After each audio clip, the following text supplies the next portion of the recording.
Slay Spire originally released in 2017 on PC and Mac. In 2019 it came to the consoles and afterwards it was also converted to mobile devices. Now, 5 years later, after the first release, it is finally coming to the board game industry. The grand question of course is it still worth it? We're gonna look into the Kickstarter campaign and we will give you our opinion about backing the game. So, let's get to it.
Contention Games is a fairly new company to the board game industry. They started in 2019 with the first Kickstarter campaign for Imperium The Contention. The 4X card game raised over $26,000 and got an overall rating on BoardGameGeek of 8.1. Now Contention Games is back with the second campaign for Slay the Spire the board game. The campaign started at the 1st of November and will run until the 18th. On the first day, the game already raised over $1 million. So what is Slay the Spire? Well, as mentioned in the intro of the video, Slay the Spire is a computer game. It is a roguelike deck builder game where players travel through dungeons, fighting enemies, encountering random events, tweaking decks and fighting giant bosses. Every encounter in Slay the Spire is an opportunity to change your deck and your overall strategy. Just after a couple of rounds, you're already able to change your starting deck to your personal preferences. And the game shifts quickly between different game elements, which keeps it light, simple and fast-paced. If you're unfamiliar with Slay the Spire, please check my gameplay video over here. You can get a feel for the game and see me fail horribly. One of our major concerns for computer games that are converted to board games is the delicate balance between complexity, micromanagement, playability and variety. So far we can tell Contention Games did a pretty good job, keeping most of the computer game elements.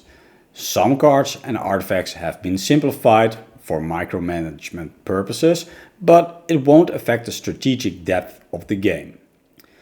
So let's talk pledge levels right now. There are 3 different pledge levels available during this campaign. Each pledge has the same game content, but components may vary per pledge level. At $100 you will find the Slayer's Pledge. This is just basically the basic pledge you're talking about. But you can also get the Collector's Edition, which is $145. And this will add neoprene player mats and metal coins. And there's also a all-in pledge for $210, which adds an additional table topper, a carry bag and alternative art.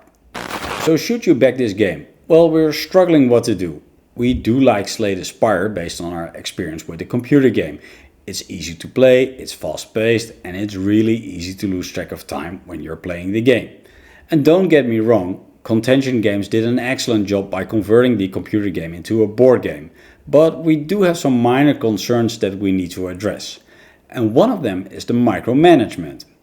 Slay the Spire has a lot of status effects within the game, and this makes combat interesting and strategic, but it has also a lot of micromanagement coming along with it.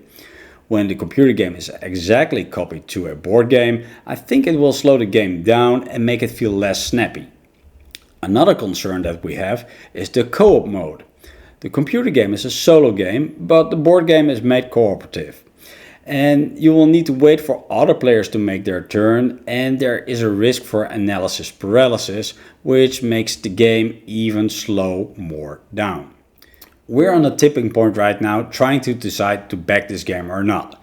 $100 for the base pledge, excluding VAT and shipping, is a little bit on the expensive side for European backers. So we're still thinking it over. But maybe you can help us trying to decide. So please leave a comment on this video, and if you like what we're doing, give a thumbs up or even consider subscribing. I hope this video has been helpful. Thank you for watching, and I hope to see you in the next video.